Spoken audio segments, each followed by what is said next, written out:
যায় যদি যাক প্রাণ তবু দেব না দেব না দেব না গোলার ধান। যায় যদি যাক প্রাণ তবু দেব না দেব না দেব না গোলার ধান। ধরো আমরা যখন যে স্বাধীনতা যুদ্ধের পর যে আমরা নতুন একটা দেশে ফিরে এসেছি, ওই স্মৃতি তো মুছে যাবে না, এক আমৃত্যু সেই স্মৃতি থেকে যাবে, এবং এটা ভোলার নয়। এবং তার বিবরণ দেওয়া একটু কঠিন, কারণ এত জিনিসগুলো এত আবেগ ঘন পরিবেশ তৈরি হয়েছিল, সেটার বিবরণ দিতে গেলে অনেক বড় সময় লাগবে এবং সেটা মানুষ একটু বিরক্তিকর হতে পারে। তবে একথা ঠিক, ওই স্মৃতি ভুলে যাওয়ার মতো আমার মনে হয় না কোনো মানুষ আছে। তবু সংক্ষেপে বলি, আমি তো রাজশাহীর মানুষ। রাজশাহীতে তখন আমি ইউনিভার্সিটিতে থার্ড ইয়ারে পড়ি, অর্থাৎ পরীক্ষা হবে না, মাস্টার্স। হ্যাঁ, তারপরে তো যুদ্ধ শুরু হলো। তারপরে যখন রাজশাহীতে যখন পাকিস্তানি আর্মিরা নিরস্ত্র মানুষের উপরে বোম্বার্টমেন্ট করলো, অর্থাৎ বোম ফেললো, তখন আমাদেরকে খুব স্বাভাবিকভাবে বাড়ি থেকে শহরেই আমার বাড়ি, হার্ট অফ দি সিটিতেই, প্রাণকেন্দ্রেই আমার বাড়ি, ওখান থেকে সরে যেতে হলো। এবং সরে যাওয়ার একটাই উপায় যে পদ্মা নদীতে চলে যাওয়া, পাশেই পদ্মা। নিরাপত্তার কারণে ওপারে চলে গেলাম। ওপারে চলে গিয়ে শরণার্থী ক্যাম্পে থাকতে হলো। তারপরে ডাক এলো যে স্বাধীন বাংলা বেতার কেন্দ্র নামে ওই আমাদের নতুন সরকার যেটা গঠন করা হয়েছিল, এক্সাইল গভর্নমেন্ট যেটা তৈরি হয়েছে, তারা ঘোষণা দিল যে যারা শিল্পী আছো তারা স্বাধীন বাংলা বেতার কেন্দ্রে আসো। এইভাবে চলে গেলাম। তারপরে আমি একটু দেরিতে যেতে গিয়েছিলাম। আমি বোধহয় সম্ভবত জুন মাসে না, মে মাসের শেষ দিকে গিয়েছিলাম, এই আর কি। এবং সেখানে অনেক বড় বড় মিউজিশিয়ান ছিলেন এবং সঙ্গীতকর্মী ছিলেন, সঙ্গীত প্রতিভারা ছিলেন, সমর দাস, সুজয় শ্যাম, তারপরে এরকম মানুষরা ছিলেন। ফলে ওখানেও একটা আমার ভালো সুযোগ হলো যে বড় বড় সঙ্গীতজ্ঞের সঙ্গে যোগাযোগ হলো। তারা আমাকে চিনলো যে আমি মফস্বলে থাকি, আমাকে ঢাকাতে কেউ চেনে না, পরিচিতি হলো, এইভাবে হলো। সপ্তাহে একটা গান হলে দেওয়া হতো তখনকার দিনে 12 টাকা। 12 টাকা অবশ্য ভারতীয় মুদ্রা, তখন 12 টাকাতে আমাদের সপ্তাহ চলে যেত। হ্যাঁ, এই আর কি, খুব কম। ওটা কোনো পারিশ্রমিক নয়। এটা হয় কি, বেশ সবসময় যখনই কোনো জনযুদ্ধ হয়, এমনকি ধরো দ্বিতীয় বিশ্বযুদ্ধে বেতারের একটা বিশাল ভূমিকা ছিল। বিবিসি রেডিও বিশাল ভূমিকা পালন করেছিল।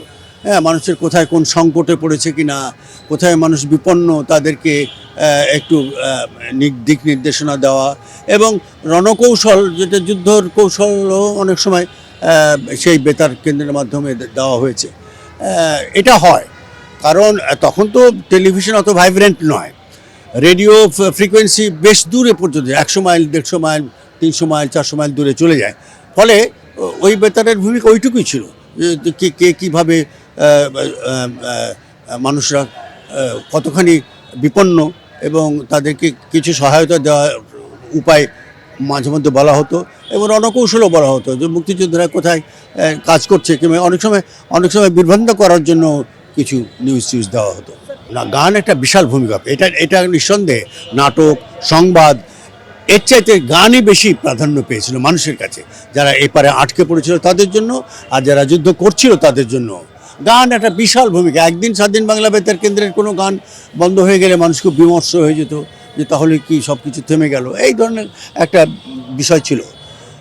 এবং যেটা বললাম, অনেক তথ্যও দেওয়া হতো সেই বেতার কেন্দ্রে। তবে গান সবথেকে বেশি প্রাধান্য পায়। গান চ্যালেঞ্জ কি, শুধু এইটাই ছিল যে আমাদের অস্ত্র নিয়ে যুদ্ধ করতে যাওয়ার জন্য মানুষ গেল, কিন্তু আমরা আবার গানের প্রফেশনে চলে যেতে হলো। এটা আমাকে অনেক সময়, ওই সময় খুব হীনমন্যতায় ভুগতাম আমি, যে এরকম মানুষ এত মারা যাচ্ছে, যুদ্ধ করছে, সেখানে আমি কলকাতায় বসে বসে গান গাইছি। তারপর এক পর্যায়ে আমি স্বাধীন বাংলা বেতার কেন্দ্র থেকে চলে গিয়েছিলাম, যে না, এটা নিজের সঙ্গে প্রতারণা করা হচ্ছে। তারপর আমাদের নেতৃবৃন্দ এবং আমাদের শিল্পীরা বলে যে না, এটাও একটা যুদ্ধক্ষেত্র, এটাও একটা সেক্টর, এইভাবেও গান গাওয়াও একটা সহায়তা, বিরাট সহায়তা। একটা আনন্দ ছিল, কিন্তু বিরাট আমি অন্যের কথা বলতে পারবো না, আমাকে ভীষণ আক্রান্ত করেছিল যে আমি কোথায় যাচ্ছি, আমি তো বেশিরভাগ মানুষকেই পাবো না, আমার আত্মীয় স্বজন, আমার ঘনিষ্ঠ বন্ধু বান্ধব, এটা অনেক খবর পেয়েছি তারা মারা গেছে, খবর পেয়েছি তারা হারিয়ে গেছে। খুব ভীষণভাবে আমি মানসিকভাবে আক্রান্ত হয়ে পড়েছিলাম। আমার পরিবারের কারোর সঙ্গে যোগাযোগ ছিল না। ফলে দুটো হয়েছিল যে, এবং যখন পদ্মা পার হয়ে রাজশাহী শহরে ঢুকলাম তখন আমার সেই দুঃখ আরও বেড়ে গেল। সমস্ত কিছু ভাঙা, বড় বড় বিল্ডিং, আমার বিখ্যাত সাহেব বাজার মসজিদ, রাজশাহী বিশ্ববিদ্যালয় না মেডিকেল কলেজের মসজিদ ভাঙা, হ্যাঁ, এত বড় একটা ভেজিটেবল মার্কেট সাহেব বাজার একদম নিশ্চিহ্ন, ধূলিসাৎ। এগুলো দেখে মনে হলো আচ্ছা তাহলে আমাদের কি হবে। এই বোধগুলো অনেক সময় তখন কাজ করতো না, মনে হচ্ছে না আমরা বোধহয় মরেই যাব, এই ধরনের একটা দুঃখবোধ ভেতরে খুব কাজ করেছিল। আমি তখন মাস্টার্স পরীক্ষা হলো, পরীক্ষাটা খুব মানসিকভাবে অত ভালো দিতে পারিনি, তবু আমার রেজাল্ট ভালো হয়েছিল। আমার রেজাল্ট ভালো হওয়ার পর বিশ্ববিদ্যালয়ে আমার শিক্ষক ছিলেন তালুকদার মনিরুজ্জামান, বলে যে দেখো এত বড় পরিবর্তন হলো, তোমার তো রেজাল্টটা ভালো হয়েছে আর গান বাজনা তো অনেক করলা, এবার তুমি লেখাপড়ায় মনোযোগ দাও। বলে আমি একটা সিনপসিস দিচ্ছি, তুমি একটা থিসিস সাবমিট করো, তোমাকে আমার ডিপার্টমেন্টে পলিটিক্যাল সায়েন্স রাষ্ট্রবিজ্ঞানে নিয়ে নেব। আর তখন ভাইস চ্যান্সেলর ছিলেন ডক্টর মাজহারুল ইসলাম, উনি আবার উল্টো কথা বললেন যে না, উনি চলে এসেছেন তখন বাংলা একাডেমিতে, যে না আর তোমাদের মতো মানুষের মফস্বলে থাকার দরকার নেই, দেশ স্বাধীন হয়ে গেছে, অনেক অপরচুনিটি এসছে সামনে, তোমরা ঢাকায় তোমরা যে কাজ করছো সেটা কেন্দ্রে না থাকলে হয় না, অতএব ঢাকায় আসতে হবে। উনিই সব ব্যবস্থা করে দিলেন, আমার একেবারে কোথাও অ্যাপ্লিকেশন করতে হলো না, এসে সরাসরি বাংলা একাডেমিতে রিসার্চ ফেলো হিসেবে যোগ দিলাম, পরে অনুবাদ বিভাগে যোগ দিলাম। ফলে আমার কাজটা একেবারে স্মুথ হয়ে গেল। এটা আমার শুধু স্বাধীনতার কারণে নয়, এটা আমার কিছু শুভাকাঙ্ক্ষী ছিলেন, হ্যাঁ, আমার শিক্ষক তালুকদার মনিরুজ্জামান, ডক্টর মাজহারুল ইসলাম এবং এরকম অনেক টিচার ছিলেন যারা আমাকে পরামর্শ দিয়েছে, আর মফস্বল শহরে থেকে কী করবা, ঢাকায় চলো। এইভাবে শুরু হয়ে গেল আমার ক্যারিয়ারের, মিউজিক ক্যারিয়ারের একটা বিশাল বিষয় যে আমি 73 সনে 72 সনে আমি যোগ দিলাম বাংলা একাডেমিতে। 73 সনে এখানে স্টেডিয়ামে একটা মিউজিক কনফারেন্স মিউজিক কলেজ থেকে করা হলো। ওখানে আমাকে নতুন শিল্পী হিসেবে গান গাওয়ার স্টেডিয়ামে, ভরা স্টেডিয়ামে গান গাইলাম। গানটা আমার খুব ভালো হয়েছিল, তাতে আমার পরিচিতি বেড়ে গেল। তারপরে এর মধ্যে এসেই লাকি আখন্দ, আমাদের যে বিখ্যাত সুরকার, ও তো স্বাধীন বাংলা বেতার কেন্দ্রে ছিল, ওর সঙ্গে আমার বন্ধুত্ব ছিল।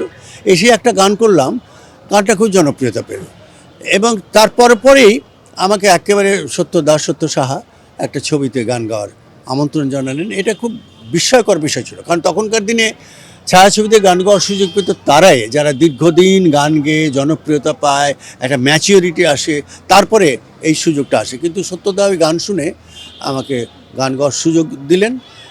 অতিথি ছবিতে গান লিখেছিল গাজী মাজহারুল আনোয়ার ভাই, এবং রাজ্জাক সাহেবের লিপসিংয়ের গানটা ছিল, সেই গানটাও বেশ জনপ্রিয় হয়। তাতে আমাকে আর পিছু ফিরে তাকাতে হয়নি, এই আর কি। স্বাধীনতার আগের চিত্র যদি তোমরা দেখতে পাও নাই, তো তোমাদেরকে যদি বর্ণনা করি, এবং এখনকার এই সোসাইটি, এখনকার বলো সমাজ ব্যবস্থা, অসাধারণ পরিবর্তন, অনেক পৃথিবীর সঙ্গে যুক্ত হয়ে গেছে আমরা। আর কি লাগে, আর তো কিছু প্রয়োজন নেই।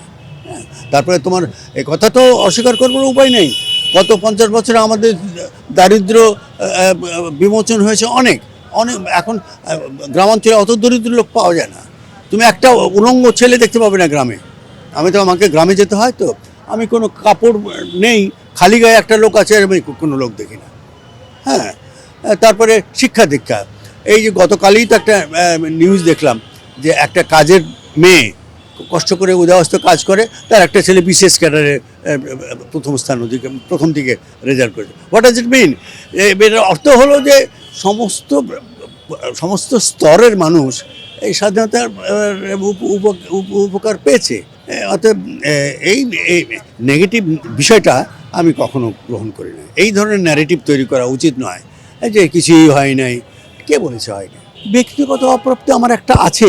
আমি আমার শিক্ষাগুরুরা বলেছেন যে তুমি অনেক দূর এগোবে, অনেক দূর হয়তো এগিয়েছি হয়তো, কিন্তু একথা ঠিক আপামর মানে একেবারে আম জনতার জন্য আমি গান গাইতে পারিনি। হ্যাঁ, আমি খুব শিক্ষিত বিদগ্ধ আলোকিত মানুষদের জন্য খুব ভালো আমি গান গাইতে, আমার যে সমস্ত গান আছে সেগুলো একটা হয়তো কিছু কিছু আমাদের সাধারণ মানুষরা হয়তো শোনে, কিন্তু সাধারণ মানুষের জন্য গান গাওয়ার একটা আলাদা কোয়ালিটি লাগে, সেইটা আমার বোধহয় ছিল না।